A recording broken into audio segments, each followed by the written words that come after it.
ধরেন ওর বউ একটা পুরুষের সাথে শুইল, ও 3 দিন পরে বাড়ি আসলো, ও ওর বউর সাথে শুইল, ওর কি বুঝার ক্ষমতা আছে ওর বউ আরেকজনের সাথে ছিল?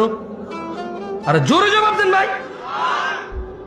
যেই পুরুষ তার বউ যদি আরেকজনের সাথে শোয়, এরপরে সে যদি ওই স্ত্রীর কাছে যায়, যেই পুরুষের এতটুকু ক্ষমতা নাই বুঝার যে এই অন্য কারোর সাথে ছিল, ওই পুরুষ যদি দেখে আরেকজনের সাথে শুইছে, ও